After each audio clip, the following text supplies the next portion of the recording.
Rematou a investigación sobre a desaparición e morte de Diana Quer. O xulgado de instrucción número 1 de Ribeira dá por practicadas todas as dilixencias unha vez recibidos os informes pendentes do caso. Que tal, saudos? O xuíz xa deu traslado ás partes do escrito de conclusións provisionais. En menos dun minuto ampliamos. Antes imos cos titulares. A mina de Touro levaría 30 anos contaminando a ría do Arousa, se o asegura cando menos a plataforma en defensa da ría baseándose nunha serie de análises de augas de Galicia. A nova gardería de Vilaxoán xa é unha realidade, cando menos o edificio que acollerá esta escola infantil que hoxe recibiu a visita da presidenta da Deputación de Pontevedra. Mar traslada a Bruxelas as dificultades de acceso das confrarías ás axudas europeas, pide maior flexibilidade no regulamento do fondo pesqueiro. Asinado o contrato para a nova sede da Policía Local de Rianxo, a obra levaba anos parada ante a falta de financiamento. Este mediodía presentábase oficialmente nas instalacións do Club Náutico de Ribeira o Campeonato Galego de Vela da clase Optimista. A cita terá lugar do 2 ao 4 de marzo. Finaliza a investigación sobre a desaparición e morte de Diana Quer. Tras máis de 2 anos de traballo que culminaron coa detención de José Enrique Abuín, o Chicle, como principal sospitoso do crime, o xulgado de instrucción número 1 de Ribeira dá por practicadas todas as dilixencias unha vez recibidos os informes pendentes do caso. O xuíz deu traslado ás partes do escrito de conclusións provisionais para que estimen o que consideren oportuno con respecto á apertura do xuízo oral, pero que aínda non hai data. O seguinte paso será a convocatoria da audiencia preliminar, tal e como establece a lei do xurado. A mina de Touro levaría 30 anos contaminando a ría da Arousa, se o asegura cando menos a plataforma para a defensa da ría, baseándose nunha serie de análises realizadas por Augas de Galicia, nas que detectaban vertidos procedentes da mina de cobre que funcionou na zona. Ante esta realidade, a plataforma prepara unha nova gran movilización. O proxecto para reactivar a mina de Touro pon o foco sobre as condicións nas que traballaba a antiga explotación de cobre que funcionaba na zona. Segundo documentos que saca a luz a plataforma para a defensa da ría, levaría 30 anos contaminando a ría de Arousa. Se pon de relevo, en primer lugar, que a Consellería de Industria e Augas de Galicia, ambas administracións da Xunta de Galicia, teñen coñecemento de que existe unha contaminación continuada ao longo do tempo en toda a zona. A empresa non ten nin tivo nunca autorización de vertido. Ante a presión social contra a mina, Augas de Galicia realizou unha inspección e requiriu un proxecto de drenaxe, tratamento e control de augas.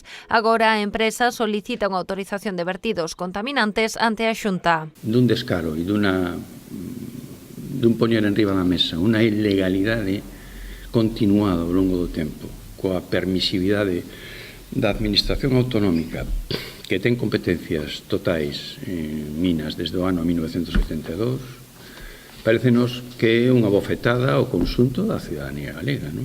Dende a plataforma non dubidan do impacto que estes vertidos teñen na riqueza productiva da ría, poñendo en perigo recursos tan importantes como o berberecho. Non está demostrado que o padecimento que ten o berberecho, esa famosa martelia, non sexa unha enfermedade oportunista que se produce polo debilitamento do berberecho como consecuencia dese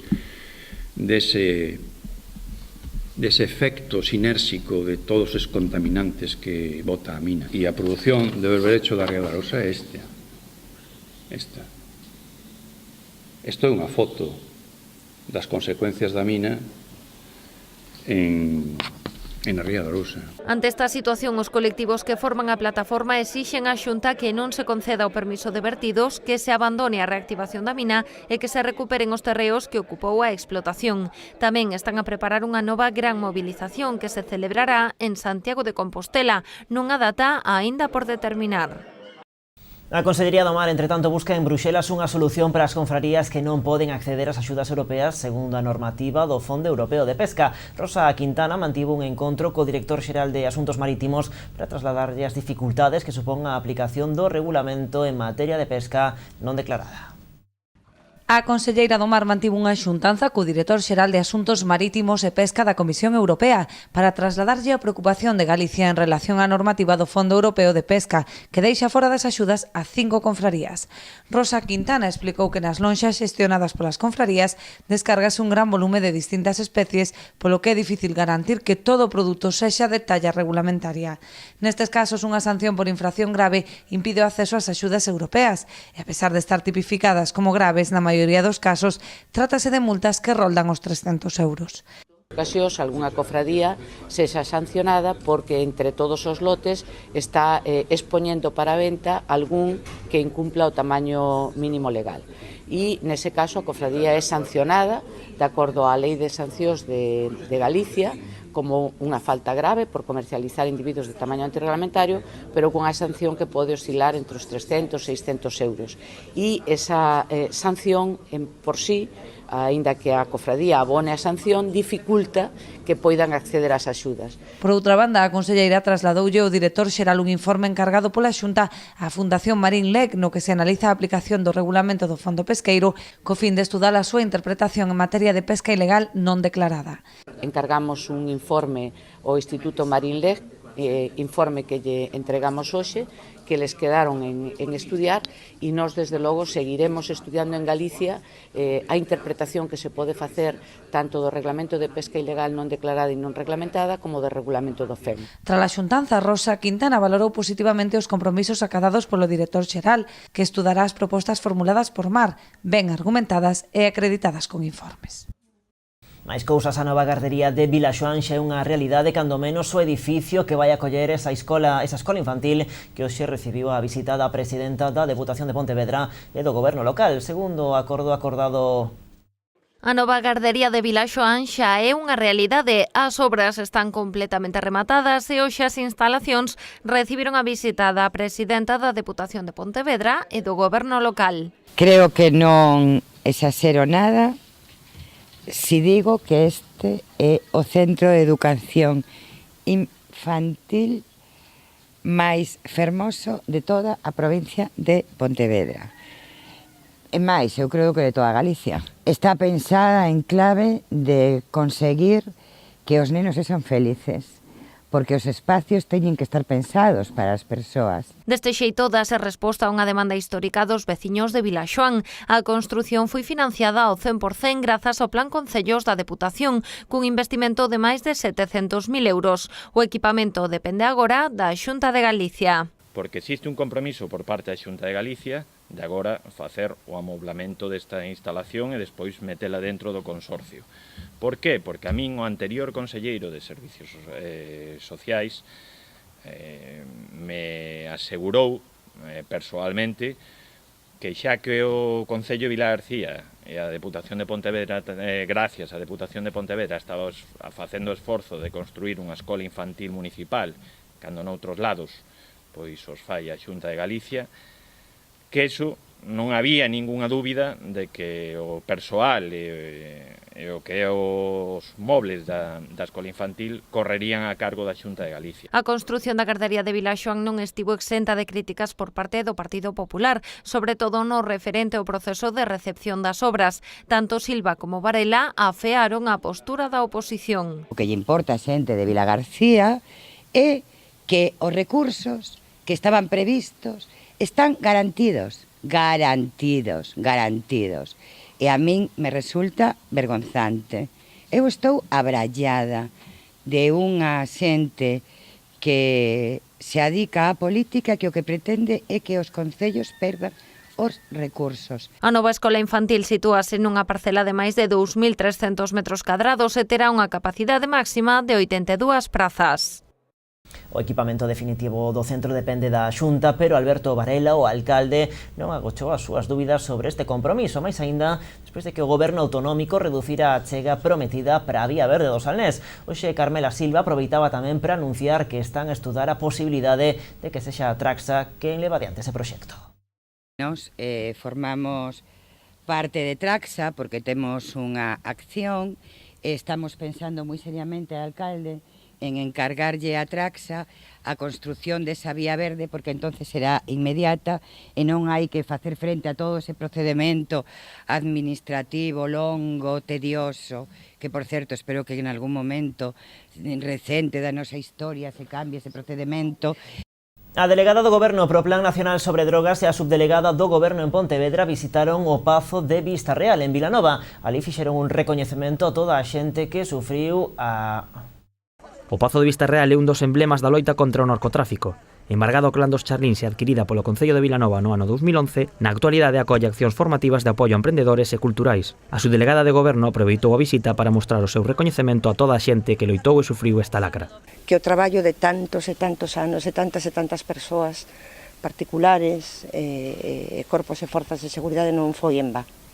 Polo tanto, dende aquí, ao noso recoñecemento ao traballo de tanta xente, o noso recoñecemento á dor de tantas familias, e a esperanza, non? De que a sociedade galega, a sociedade en xeral, deulle a espalda ao narcotráfico. A delegada do Plan Nacional sobre Drogas mostrou o seu orgullo por visitar unha das zonas máis castigadas polo narcotráfico, poñendo a Galicia de exemplo de empoderamento da sociedade civil. Es realmente un trabajo magnífico y es un trabajo realmente apasionante. Y como es un ejemplo de coordinación entre todos los recursos públicos que existen en nuestro territorio para, al final, como decía antes, devolver aquello que es del pueblo y para el pueblo y sobre todo para lo que es la mejora de la salud en nuestros ciudadanos. Azucena Martí tamén falou sobre o Plan Nacional sobre Drogas. Seguirán loitando contra o narcotráfico e axudando os máis afectados pola droga. Y bueno, ya está al servicio de poder recaudar el dinero que llega del fondo cuando ya son sentencias firmes, llega ese dinero al fondo y lo que hacemos nosotros después es distribuirlo para programas de prevención y de reinserción social en materia de drogodependencia. Con esta visita, a delegada do Goberno para o Plan Nacional sobre Drogas pecha a súa estancia na comarca Arousá. Onte estivo en Vilagarcía asinando a venda da Casa Jaureguizar, antiga propiedade de Marcial Dorado. Cambiamos de asunto, continúa o conflicto do sector das ambulancias. Esta mañá os traballadores do Servizo Nova Arbanza protagonizaban unha nova mobilización ás portas do Hospital Comarcal.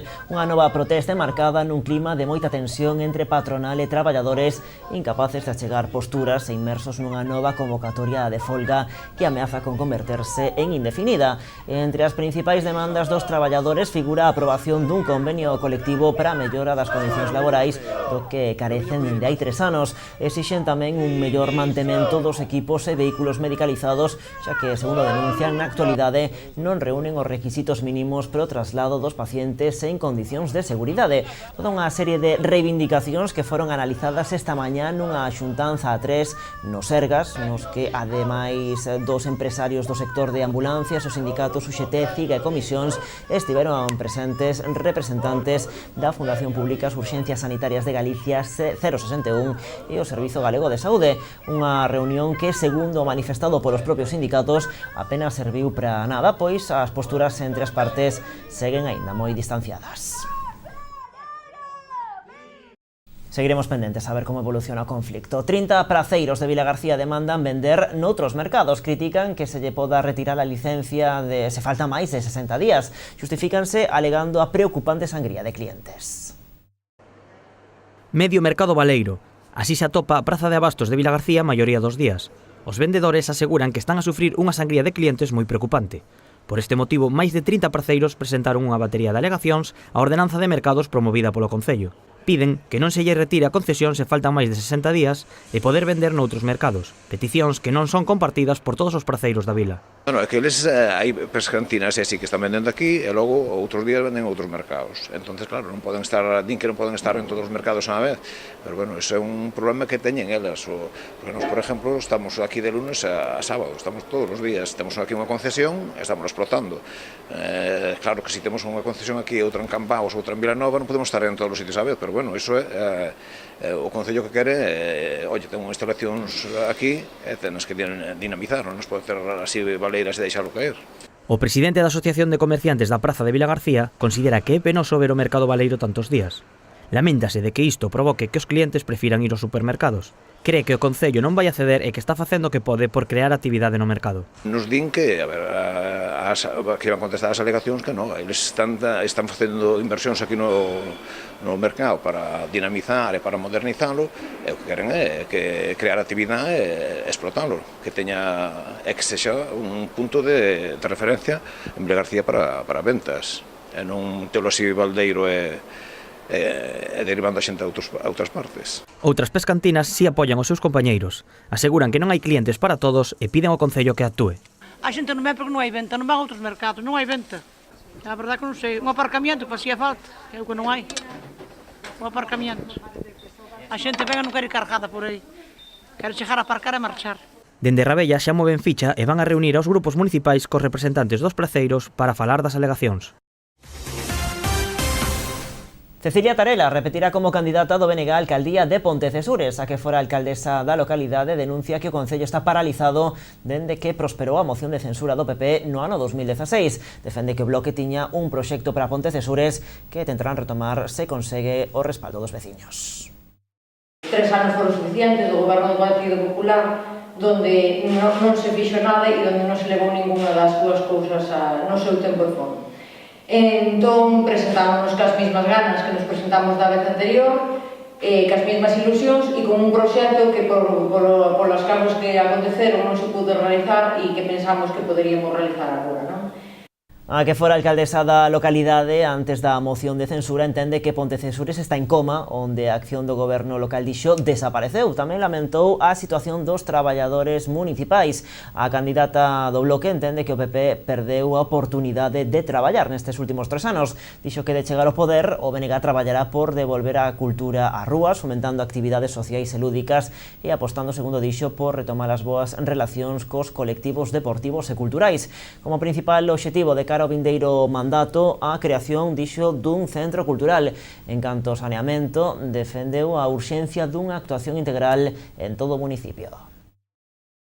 Imos agora a Tarrianxo. O Concello vende asinar os contratos de 2 obras financiadas con cargo ao Plan Único da Deputación da Coruña. Trátase da nova sede da Policía Local e da primeira fase da pavimentación da aldea de Brión. A nova sede da Policía Local de Rianxo será por fin unha realidade, despois de que a obra iniciada xa hai máis dunha década no marco do plan E quedara paralizada pola falla de fondos, o Concello vende asinar o contrato para a súa finalización.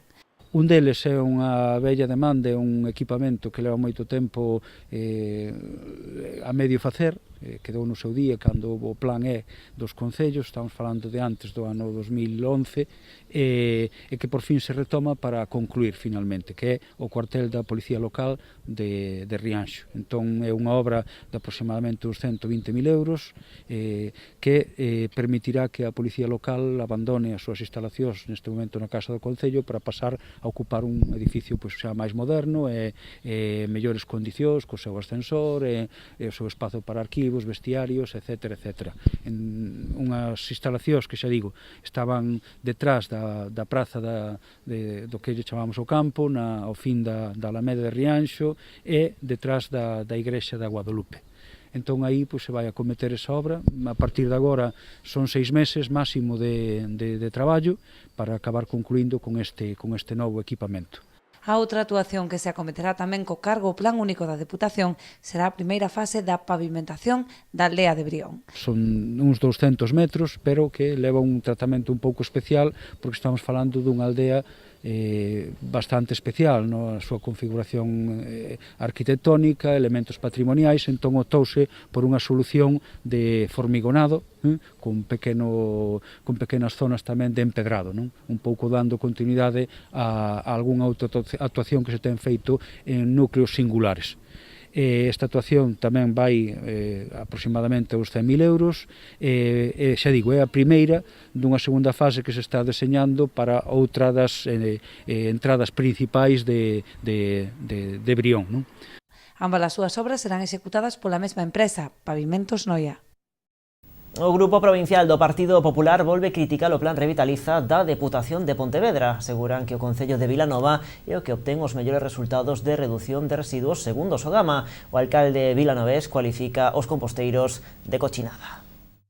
Ángel Moldes felicitou o Concello de Vilanova por non adherirse ao Plan Revitaliza. Segundo o voceiro provincial do PP, o Concello vilanovés é o que máis reduciu os envíos de residuos a Sogama. Considera o Plan Revitaliza como gran fracaso da Deputación de Pontevedra. Hai que analizar que todos os concellos que se acollen ao Plan Revitaliza incrementaron o que son os residuos que enviaron a Sogama. E despois temos o exemplo do Concello de Vilanova, que sin estar no Plan Revitaliza ten o mellor resultado da provincia. Repito, isto non di o Partido Popular, porque se fora un titular do Partido Popular, pois claro, dirían todos, bueno, un grupo provincial do Partido Popular ven a darlle mimos ao Partido Popular de Vilanova ou ao alcalde de Vilanova. Non, estos son datos de Sogama. Logo hai un filtro obxectivo. O voceiro popular expón que os 10 millóns de euros gastados no Plan Revitaliza serían mellor empregados se se consultase cos alcaldes en que investilos. Pide a Deputación que pare o plan que sitúa a Pontevedra como a peor provincia galega. Por outro lado, o que lle pedimos unha vez máis á nova Deputación é que paralice este plan, que deixe de enterrar cartos e que sexa un saco sin fondo este Plan Revitaliza, e que escoite os alcaldes que seguramente, se os escoitara, lle iban a decir onde se podían emplear eses 10 millóns de euros de forma eficiente, de forma efectiva e, sobre todo, que axudaran a mellorar o benestar dos veciños. Pola súa parte, o alcalde de Vilanova cree que o Plan Revitaliza nos leva ao século XV e deu os motivos polos que non se quixo sumar a este plan. Y nosotros no nos adherimos al plan de composteros porque consideramos que es una cochinada. Es una cochinada o también una marranada, porque lo que no se puede estar es fermentando, poniendo en parques donde juegan niños y tal, a fermentar al aire libre materia orgánica.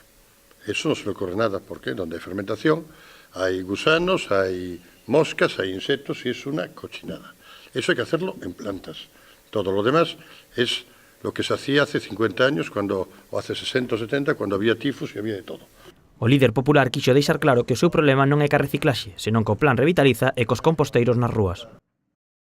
Seguimos con máis cousas. A Deputación da Coruña destinará preto d'1 millón de euros ao plan de conservación de estradas provinciais na comarca do Barbanza. En total, este programa, que ven de ser aprobado pola Comisión de Vías e Obras, suporá un investimento próximo aos 8 millóns de euros en toda a provincia. Acometerase a reparación e mellora en 2.000 kilómetros da rede provincial de estradas. Ademais deste plan, a Deputación porá en marcha un programa destinado exclusivamente á roza e limpeza das marxes en estradas provinciais, dotado cun total de 4 millóns de euros. O obxectivo é facilitar, segundo din, a visibilidade de circulación, evitar a propagación de incendios e incrementar a drenaxe de augas pluviais.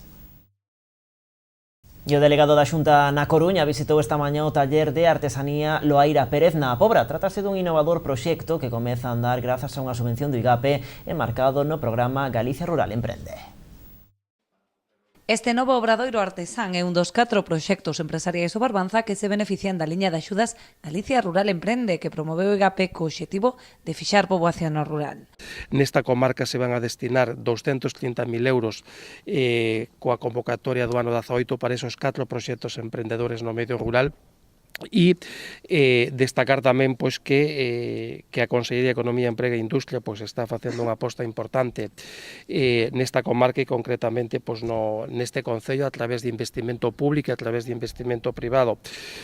No ano 18 se investiron 629.000 euros neste concello, sobre todo pois a través de financiamento de iniciativas privadas e tamén en colaboración co propio concello e sobre todo, bueno, pois animar a que outros emprendedores pois poidan poñer en marcha proxectos emprendedores a través deste proxecto e a través tamén pois de outras iniciativas que pode ter pois o IGAPE a través da Consellería de Economía, Emprego e Industria. Grazas a unha axuda de 70.000 euros, Loaira Pérez está a comezar a súa andadura como empresaria a través dun novidoso e orixinal proxecto único na comarca baixo a marca Raposiñas. O proxecto chamase Raposiñas, é un proxecto de obradoiro cerámico no que vamos a facer pezas de vaixela utilitaria, de xoiería, pezas decorativas, son pezas de cerámica de alta temperatura en grés. A intención desta nova emprendedora é sacar as primeiras pezas ao mercado no mes de abril. Dende a Xunta fan un chamamento aos interesados en concorrer a esta liña de axudas, xa que aínda están a tempo de facelo. A convocatoria estará aberta ata o 4 de marzo. Na Pobra seguimos porque o BNG solicita a mellora do aparcadoiro existente no barrio de San Lázaro ao carón da estrada AC305. Os nacionalistas denuncian o mal estado do firme desta zona e tamén a falta de sinalización. A través dunha moción que levarán a pleno a vindeira semana, o Bloque Nacionalista Galego solicita a mellora do aparcadoiro de San Lázaro, empregado a cotío por un gran número de persoas para deixar os seus vehículos. Aínda así, os nacionalistas denuncian o mal estado desta zona de estacionamento, cun firme deficiente e que carece de sinalización, tanto horizontal como vertical.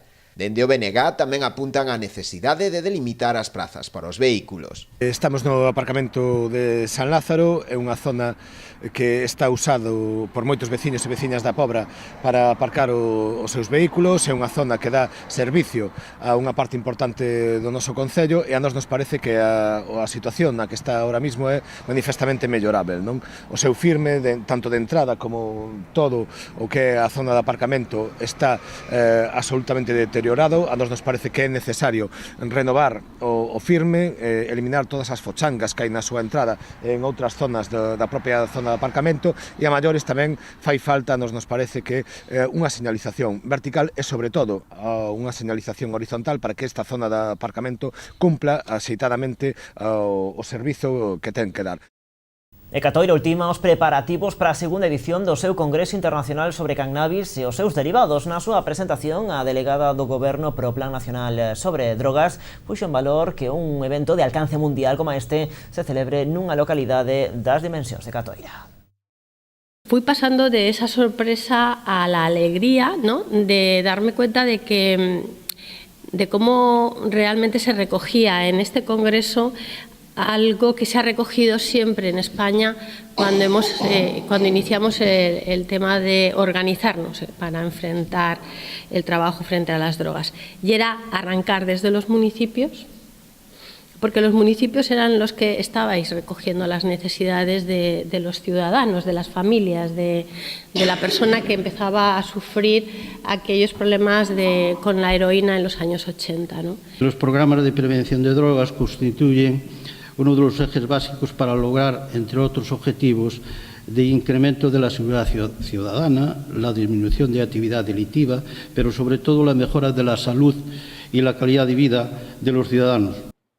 O cumio traerá ata a localidade expertos de primeiro nivel procedentes de distintos puntos de Europa e dos Estados Unidos. O congreso terá lugar entre o 7 e o 9 do vindeiro mes de novembro. Vanse organizar 8 conferencias maxistrais impartidas por persoas de recoñecido prestixio a nivel internacional. Tamén haberá 6 mesas redondas cun total de 17 poñentes máis. Ao mesmo tempo, está previsto que se organicen varios talleres formativos e dado o alcance internacional do evento, todas as actividades se van a realizar tanto en inglés como en castelán, con traducción simultánea a ambas linguas.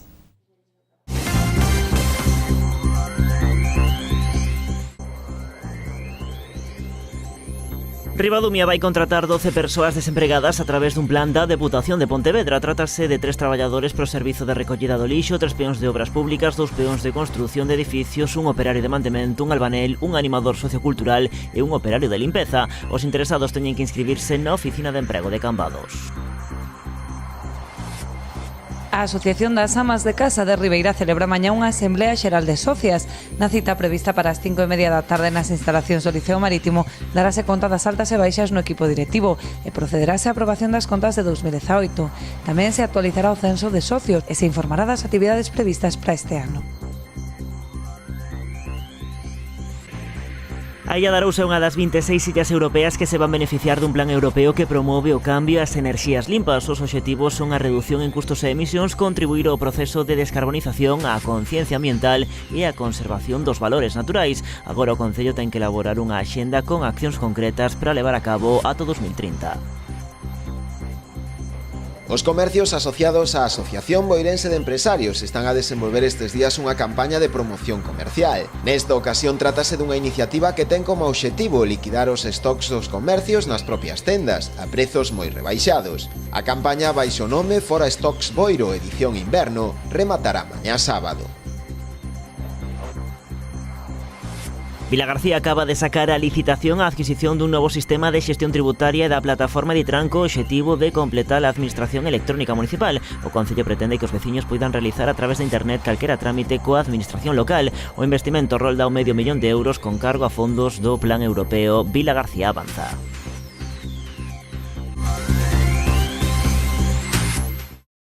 Este mediodía presentábase oficialmente nas instalacións do Club Náutico de Ribeira o Campeonato Galego de Vela da clase Optimist. A cita terá lugar do 2 ao 4 de marzo, en ela daránse cita a maior parte das escolas galegas de vela. A elite da base galega de vela, no que se encadran os mellores clubs da comunidade, tomará parte do 2 ao 4 de marzo en Ribeira no Campeonato Galego de Vela, organizado polo Club Náutico e Deportivo de Ribeira e a Federación Galega. A proba presentada oficialmente este mediodía suporá un pulo importante ao traballo que realiza o Náutico ribeirense. O Comité da Regata programa para esas xornadas un total de 9 probas, tendo como requisito mínimo para a súa validación o feito de ter completado alo menos 3 delas. As categorías oficiais no sistema de clasificación rexiránse pola sub-13 e a sub-16, tanto masculino como feminino, nas dúas navegando en flota polo sistema de grupos que establece o regulamento de competicións da Real Federación Galega de Vela. A regata será posible tamén grazas á axuda de numerosas empresas da zona, como é o caso de Abanca, Congalsa, Gadis ou o propio Concello de Ribeira, así como tamén co patrocinio do empresario local Ramiro Carregal Rei. E agora facemos unha pausa para a publicidade. De contado estamos de volta coas noticias da cidade de Pontevedra.